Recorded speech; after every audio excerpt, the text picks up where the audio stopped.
नमस्कार, मैं जितेंद्र कुमार। स्वागत है ऐसे सफर तक के इस एपिसोड में। साथियों, बिहार की राजनीति को लेकर के पूरे भारत देश के भीतर बवाल है। पूरे देश के भीतर ऐसा लग रहा है कि बिहार ही राजनीति का कहते हैं एपिक सेंटर है, कि ऐसा एपिक सेंटर जहां पर नीतीश कुमार की सरकार का बचना और नीतीश कुमार की सरकार का गिरना, यही इस भारत देश के लोकसभा चुनाव 2024 की जैसे दशा और दिशा को निर्धारित करेगा ना। कमोबेश इस तरह की हालात मीडिया भी तैयार कर रही है और पटना से लेकर के बोध गया तक, हैदराबाद से लेकर के दिल्ली तक हलचल यही है। राजनीतिक गलियारों में कांग्रेस अपने विधायकों के बारेबंदी करे या बारेबंदी के चाहे हैदराबाद से विधायक पटना लौटने वाले हैं, और भारतीय जनता पार्टी यानी बीजेपी ने अपने विधायकों को गौतम बुद्ध के ज्ञान प्राप्ति स्थल बोधि वृक्ष बोध गया ले जाने के काम किया। अब वहां से उनके विधायक भी वापस पटना लौट रहे हैं।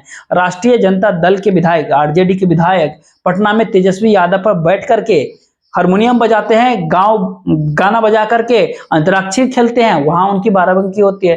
कहा जाता है कि हैदराबाद से जो कांग्रेस के विधायक जो पटना लौटेंगे, उनकी घेराबंदी भी तेजस्वी आवास के भीतर होगी।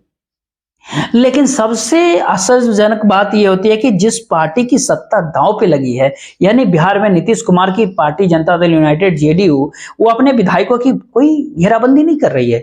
कल श्रवण कुमार मंत्री के घर पे भोज पर बुलाया गया, कुछ विधायक पहुंचे, कुछ लोग विधायक नहीं भी पहुंचे। नहीं पहुंचने का कुछ एक्सक्यूज भी उन्होंने दिया, कारण भी अपना बताया। लेकिन आज एक वही दूसरी मंत्री विजय चौधरी के घर पे विधानमंडल की बैठक हो जाती है, वहां पर कितने लोग पहुंचते हैं, कितने लोग नहीं पहुंचते हैं, और जो लोग भी पहुंचते हैं उनके कारण और जो नहीं पहुंचते हैं उनके भी कारण। खास तौर पर यह भी लोगों की दिलचस्पी होती है कि आखिर बिहार की राजनीति में हो क्या रहा है। लेकिन आप सोचिए कि जिस पार्टी की सरकार दांव पे है, उसने अपने विधायकों को खुला छूट दे रखा है। जिस पार्टी से बिहार के मुख्यमंत्री नीतीश कुमार आते हैं, जेडीयू से, उसने अपने विधायकों को खुला छोड़ रखा है। किसी आश्चर्य करने वाली बात से कम नहीं है। आखिर चल क्या रहा है? राष्ट्रीय जनता दल के लोग, ऐसे कहे कि इंडिया गठबंधन के लोग अपने विधायकों की घेराबंदी करेंगे, नीतीश कुमार के खिलाफ तीखे शब्दों में नहीं बोलेंगे। नीतीश कुमार आदरणीय थे, आदरणीय हैं, आदरणीय रहेंगे, तेजस्वी यादव की एक लाइन होती है, और रहेंगे। निजी तौर पर, व्यक्तिगत तौर पर नाम बोलना उचित नहीं होता है। राष्ट्रीय जनता दल के एक नेता होते हैं, उनका एक टिप्पणी होता है कि बहुत जल्द जो है, कुछ ही महीनों के भीतर नीतीश कुमार 10वीं बार बिहार में सीएम पद के ऊपर शपथ लेंगे। इससे आगे कुछ बात करने के लिए वो आगे रेडी नहीं होते हैं। नीतीश कुमार के भरोसा तेजस्वी यादव नहीं तोड़ेंगे। किस तरह की घेराबंदी है बिहार की राजनीतिक गलियारों में। भारतीय जनता पार्टी के भीतर एक से एक चाणक्य कहे जाते हैं, सत्ता के धौस, पूरी मशीनरी, सब कुछ है। भला बीजेपी के विधायकों को बोध गया ले जाने करके घेराबंदी करने की नौबतें क्यों आई, ये भी बात समझ में बिहार के लोगों को नहीं आता है। लेकिन सबसे बड़ी बात जो आमतौर पर सबको समझ आ रहा है कि फ्लोर टेस्ट में क्या होगा। बिहार के विधानसभा में जो फ्लोर टेस्ट होगी, पहले उसमें क्या होगा? पहले इस्तीफे की बात होगी या फिर फ्लोर 13 फरवरी को अपना फ्लोर टेस्ट मान लेगी। 13 फरवरी को जो बजट पेश होनी है, बजट मनी बिल होता है, सबको मालूम होगा। तो मनी बिल, विश्वास प्रस्ताव और अविश्वास प्रस्ताव का दर्जा दिया जाता है मनी बिल को, क्योंकि उसके ऊपर अगर कोई सरकार जीत गई तो उसको सदन के लिए जो लेजिस्लेटिव प्राप्त हो जाती है, और उस पर कोई सरकार अगर हार गई तो उसको संवैधानिक प्रावधानों के अनुरूप उसी प्रकार इस्तीफा देना होता है, जैसे विश्वास प्रस्ताव या अविश्वास पद पर हारने के बाद देना पड़ता है। तो बिहार सरकार, नीतीश कुमार की सरकार फ्लोर टेस्ट में कल क्या गुल खिलाएगी, उसके लेकर के बिहार की राजनीतिक गलियारों में काफी चर्चाएं हैं। एक चर्चा होती है कि नीतीश कुमार की सरकार बिहार में, बिहार की विधानसभा के भीतर जो स्पीकर के खिलाफ जो अविश्वास प्रस्ताव पेंडिंग है, उसको रीशेड्यूल कर सकती है। अविश्वास प्रस्ताव का मामला जो है स्पीकर के खिलाफ, उसको आगे बढ़ाया जा सकता है। लेकिन स्पीकर के खिलाफ जो ये मामला आगे बढ़ाने के पीछे क्या लॉजिक होता है? जब स्पीकर अध्यक्ष पर विश्वास ही नहीं है, तो वो अगर किसी को डिस्क्वालीफाई कर दे, किसी एमएलए को, किसी को निलंबित कर दे, किसी को सस्पेंड कर दे, वो स्पीकर कुछ भी कर सकता है। लेकिन ध्यान देंगे कि एक नवाब रेड्डी महाराष्ट्र केस को स्पीकर राहुल नार्वेकर महाराष्ट्र में, मतलब स्पीकर या डिप्टी स्पीकर जिसके खिलाफ अगर अविश्वास प्रस्ताव अगर उसमें लंबित है, तो किसी के अयोग्यता या योग्यता पर वो फैसला नहीं ले सकते। ये माननीय सर्वोच्च न्यायालय का फैसला होता है। तो जब वो स्पीकर से डरने की जरूरत राष्ट्रीय जनता दल के आने वाले विधायक और वर्तमान समय में विधानसभा अध्यक्ष अवध बिहारी चौधरी बिहार विधानसभा के अध्यक्ष, उनसे डरने की किसी भी संभावित नेता को, बिहार सरकार के नेता को दौड़ने की जरूरत नहीं है। लेकिन असल में बिहार की राजनीतिक गलियारे में हो क्या रहा है, मोटे मोटे तौर पर अगर बात करें तो उन सारे बातों के भीतर, उन सारे फैक्ट्स को अगर एक इकट्ठा करके देखें तो 2-3 बात आपके सामने होगी कि पहली बार गवर्नर ने, बिहार के राज्यपाल ने बिहार के मुख्यमंत्री नीतीश कुमार के बहुमत साबित करने का निर्देश नहीं दिया। आमतौर पर ऐसा होता है कि जब बहुमत के आंकड़े से ज्यादा विधायक और उनके विधायक के समर्थन की चिट्ठी जब राजभवन को सौंपी जाती है तो राजभवन किसी सरकार को फ्लोर टेस्ट का निर्देश ही नहीं देता। 1998 के भीतर जब अटल बिहारी वाजपेयी ने सरकार बनाई, या उससे पहले 1996 में जब अटल बिहारी वाजपेयी की सरकार बनाई गई, तो उसमें सरकार बनाने की दावा पेश करते समय दोनों ही मौके पर अटल बिहारी वाजपेयी ने केंद्र के भीतर 272 का आंकड़ा नहीं दिया था। राष्ट्रपति के सामने 272 सांसदों के समर्थन की चिट्ठी नहीं सौंपी थी। तो उस समय के राष्ट्रपति ने अटल बिहारी वाजपेयी को बहुमत साबित करने के लिए कहा। एक बार 13 दिन में सरकार अटल बिहारी वाजपेयी की गिर गई, एक बार 13 महीने तक सरकार घिसट गई।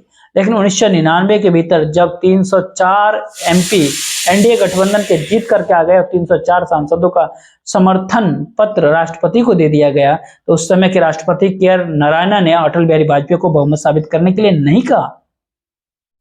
ठीक इसी प्रकार से अगर देखा जाए बिहार की राजनीति में, तो नीतीश कुमार की सरकार को 2005 में भी गवर्नर ने बहुमत साबित करने के लिए नहीं कहा, 2010 में भी नहीं कहा, 2015 के विधानसभा चुनाव के बाद भी नहीं कहा, 2020 के चुनाव के बाद भी नहीं कहा, 2023 में भी नहीं कहा। हालांकि 2022 में 2/3 के करीब विधायकों का समर्थन पत्र होने के बावजूद राज्यपाल ने उनको बहुमत हासिल करने के लिए कहा था, यानी फ्लोर टेस्ट के ऊपर जाने को कहा था। तो पहली बार ये होती जब गवर्नर ने फ्लोर टेस्ट हासिल करने के लिए नहीं कहा नीतीश कुमार को, तो इसके बावजूद नीतीश कुमार फ्लोर टेस्ट हासिल करेंगे।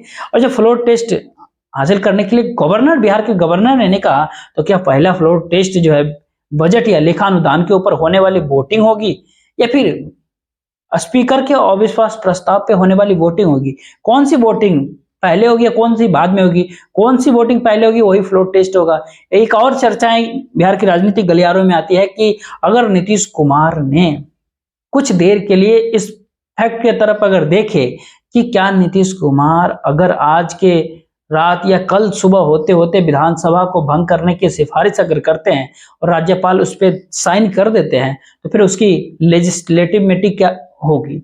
उसकी ये बात जरूर है कि राज्यपाल ने फ्लोर टेस्ट के लिए नीतीश को नहीं कहा, लेकिन नीतीश कुमार विधानसभा भंग करने की सिफारिश करते हैं, बिना फ्लोर टेस्ट हासिल किए सिफारिश कर देते हैं, उनकी सिफारिश राजभवन में मंजूर हो जाती है, स्वीकृति मिल जाती है, बिहार विधानसभा भंग हो जाती है। तो सवाल उठता है कि सुप्रीम कोर्ट के भीतर विपक्षी दल जाएंगे और साफ साफ कहेंगे कि सदन के भीतर किसी भी तरह की सरकार ने सदन का सामना नहीं किया, तो इसकी सिफारिश कैसे मानी जाए?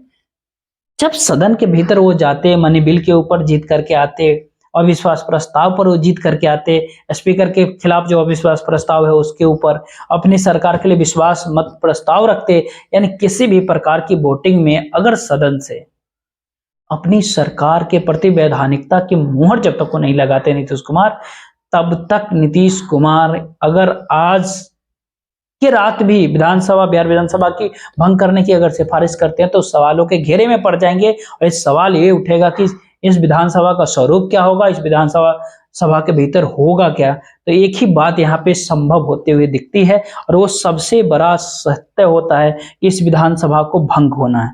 अब वो भी विधानसभा के भीतर बजट सत्र के पूरा होने के बाद 1 या 2 मार्च को भंग होगी, या फिर लेखा अनुदान पारित होने और राज्यसभा चुनाव के लिए निर्विरोध निर्वाचन की औपचारिकता 16 फरवरी को बिहार विधानसभा में पूरी होने के बाद 17 या 18 फरवरी को भंग हो जाए। बिहार विधानसभा को भंग होना है क्योंकि जिस विधानसभा के भीतर एक कहते हैं बहुत थिन मेजोरिटी पे साधारण बहुमत पर कोई सरकार अगर चलाई जा रही हो, उस सरकार को चलाने में सरकार चलाने वाले जो मुखिया होते हैं, यानी उस राज्य के मुख्यमंत्री, उसकी पार्टी कहीं से भी कोई रुचि ज्यादा नहीं लेगी और सरकार को नहीं चलाना चाहेगी। ये बात कहीं ना कहीं आईने की तरह साफ है, इसमें कोई दो राय नहीं दिखती है। लेकिन सवाल उठता है कि बिहार के बिहार विधानसभा को भंग करने की जो समय होगा, नीतीश कुमार का टाइमिंग होगा, उस समय कितने एजेंडे को निपटा चुके होंगे ताकि कोई संवैधानिक या आर्थिक रूप से वैधानिक बाध्यता न पहुंचे।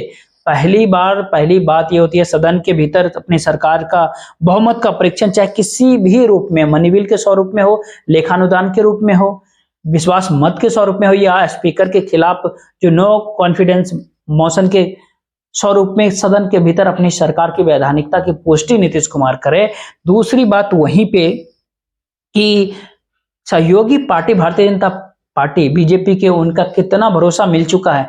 इस मामले में आप बोल सकते हैं कि सरकार बनाने का फैसला यूं ही नहीं किया गया होगा, पर्दे के पीछे बहुत सारी डीले फाइनल हो गई होगी।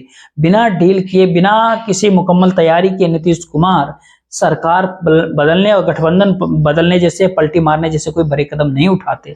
वहीं अगली बात कि ऐसा कभी हो ही नहीं सकता जिस राजनेता के साख के ऊपर इतना बड़ा धब्बा लगे, आर्थिक रूप से ईमानदार होते हुए भी किसी भी प्रकार के लेन देन की कोई भी दूर दूर तक उनके विपक्षी भी जिसके ऊपर आरोप लगाने की परिस्थिति में ना हो, वो व्यक्ति अपने पलटी मारने की प्रवृत्ति के कारण जब इतना बड़ा क्रेडिबिलिटी का संकट झेल रहा हो, क्रेडिबिलिटी का साथ साथ कोई बिना वादा किए, कोई बिना डील किए, कोई फाइनल डील किए, कोई इतना बड़ा जो फैसला, जो उनके छवि का जो संकट धूमिल करने का जो संकट होता है, वो इस तरह का फैसला लेने का कभी सोच भी नहीं सकता बिना डील फाइनल हुए। तो सवाल उठता है कि इन सारे बातों के बावजूद कहाँ एक तरफ महागठबंधन के मुख्यमंत्री यानी इंडिया अलायंस के मुख्यमंत्री नीतीश कुमार को जहां पर 2/3 बहुमत प्राप्त था, आज इतने साधारण बहुमत वाली पार्टी के साथ जो है, जहां पर मिल करके, जहां जेडीयू को मिला करके एक बेहद साधारण बहुमत बन जाता हो, एक एक विधायक की वहां पर किसी न किसी प्रकार से एक एक विधायक को जो है खुश रखना पड़ता हो, उसे मनाना पड़ता हो, उस तरह उसके लिए हर तरह की बातें माननी पड़ती हो, सबकी जिद माननी पड़ती हो। क्या नीतीश कुमार 21 महीने के लिए इस जिद को मानने के लिए तैयार हैं? विधानसभा के कार्यकाल अभी करीब बिहार में 21 महीने का बचा हुआ है। क्या 21 महीने के लिए इस जिद को मानने के लिए नीतीश कुमार तैयार होंगे, इस मानेंगे? ये बात तो विधायक एमएलए भी नहीं सोचते होंगे जो सरकार के समर्थन या विरोध के भीतर होंगे, लेकिन नीतीश कुमार ये बात कैसे सोचेंगे? ये 21 महीना में हर एक दिन, हर एक आने वाला जो दिन होगा एक विश्वास मत की तरह हो, हर कोई अपना आंख दिखाते हुए दिखे। 122 पे जहां बहुमत का आंकड़ा बनता हो बिहार के 243 के असेंबली के भीतर, मतलब नीतीश कुमार वहां पे 128 के साथ इतने दिन तक असेंबली कैसे चलाएंगे? मूल बात ये होता है कि मनोज झा एक केस को कोर्ट कर रहे थे, सत्ता पक्ष की तरफ से कोई कुछ बोल नहीं रहा, सम्राट चौधरी कुछ बोल जरूर रहे हैं, लेकिन भारतीय जनता पार्टी बीजेपी के लेजिस्लेटिव समाज सम्राट चौधरी को प्राप्त है। इसके ऊपर भी संकट होती है क्योंकि भारतीय जनता पार्टी के कई नेता बाहर चाहे हुए एक नेता के संघ पृष्ठभूमि के, आरएसएस पृष्ठभूमि के पार्टी के जो है बिहार के भीतर कर्णधार बनते हुए देखना उन्हें गवारा नहीं। तो बिहार की राजनीतिक परिस्थिति के भीतर एक तरफ तो सरकार के ऊपर संकट के बादल छाए हुए हैं, वहीं सरकार रहेगी बिहार में, इकबाल रहेगा, सत्ता का इकबाल, बहुमत का इकबाल, संवैधानिक इकबाल, और इन सबों के बीच जो है इन सारे इकबाल को पूरा करने की स्थिति के बावजूद बिहार विधानसभा को भंग करके लोकसभा 2024 के साथ बिहार विधानसभा का चुनाव करने का बड़ा गेम्बल खेलने का जो है ये नीतीश कुमार का कई तरह का, नीतीश कुमार की सरकार को इस तरह के इकबाल हासिल करने होंगे। कल शुरुआत होगी, कल कड़ाक्षेप नहीं होगा, इस बात का आप खुद भी देखिएगा कि 12 फरवरी को बिहार के भीतर, बिहार के राजनीतिक गलियारों में किसी न किसी रूप में बिहार के विधानसभा के भीतर कोई ना कोई फ्लोर टेस्ट होगा, चाहे नीतीश कुमार खुद ही विश्वास मत रखे या फिर वो स्पीकर के खिलाफ अविश्वास प्रस्ताव के ऊपर वोटिंग करे। अब जो कुछ भी हो, कोई एक घटना बिहार की राजनीतिक गलियारों में जरूर दिखेगी और उम्मीद ये जताई जा रही है कि सरकार बहुमत हासिल कर सकती है 12 फरवरी को, लेकिन आरजेडी को अपने दावे होते हैं, सबको अपना दावा पेश करना भी चाहिए। जो मुख्य विपक्षी दल है, जो विधानसभा के भीतर सिंगल लार्जेस्ट पार्टी होती है, स्वाभाविक है कि उसके भीतर वो इतना सपना होगा कि वो मुख्यमंत्री बने, इससे कोई इनकार नहीं कर सकता। ठीक इसी प्रकार से जेडीयू, जनता दल यूनाइटेड के लोग अपने विधायकों को भले ही खुला छोड़ दिया हो, उनकी घेराबंदी नहीं किया हो, लेकिन कोई तो ओवर कॉन्फिडेंस है कि घेराबंदी नहीं उन्होंने किया है। इसके पीछे कारण क्या होता है, पर्दे के पीछे कौन सा खेल चलता है? ये कारण को ढूंढने के लिए, इस बात को लेकर के सबसे ज्यादा अगर कौतूहल कहीं मचता है तो जिसकी सरकार बचाने के लिए सबसे ज्यादा घेराबंदी की जा रही है, जिसकी सरकार को गिराने के लिए सबसे ज्यादा घेराबंदी तैयार की गई है, तमाम जो है कहते हैं ना लेकिन किंतु परंतु घात प्रतिघात का दौर और तमाम तरह के दावपेच राजनीतिक गलियारों से सरकार को बचाने और गिराने, जी दोनों परिस्थिति में नीतीश कुमार की सरकार को बिहार में बचाने और गिराने के लिए हो रहा है। वो नीतीश कुमार और उनकी पार्टी निश्चिंत है कि वो घेराबंदी नहीं कर रही है, अपने विधायकों को न तो किसी रिजॉर्ट या होटल के भीतर ले जा रही है, न ही किसी अन्य विधायक के घर में, न किसी मंत्री के घर में या सीएम हाउस में उन्हें बंद कर रही है, या किसी अन्य देश अन्य राज्य लेके जा रही है। कुछ तो इसके पीछे कारण होगा, यही वो कारण होगा जिसका पटाक्षेप या तो कल पूरी तरह से बिहार के विधानसभा में हो जाएगा, या कल से पटाक्षेप बिहार की राजनीतिक गलियारों में होना शुरू हो जाएगा। आप इंतजार कीजिए कि किस रूप में बिहार के राजनीतिक गलियारों में देखने को मिलेगा। खासतौर पर लालू यादव के राजनीति का खेल फर्रुखाबादी होती है, लेकिन नीतीश कुमार की राजनीति एक सस्पेंस पूरा मूवी की तरह होती है। जो उस मूवी से कौन सा पोस्टर फटता है, कौन सा क्लाइमैक्स किस रूप में सामने देश की जनता के सामने आती है, किस घटना का क्लाइमैक्स किस रूप में दिखता है, ये कहना काफी मुश्किल होगा। एक बात आपको, जय हिंद।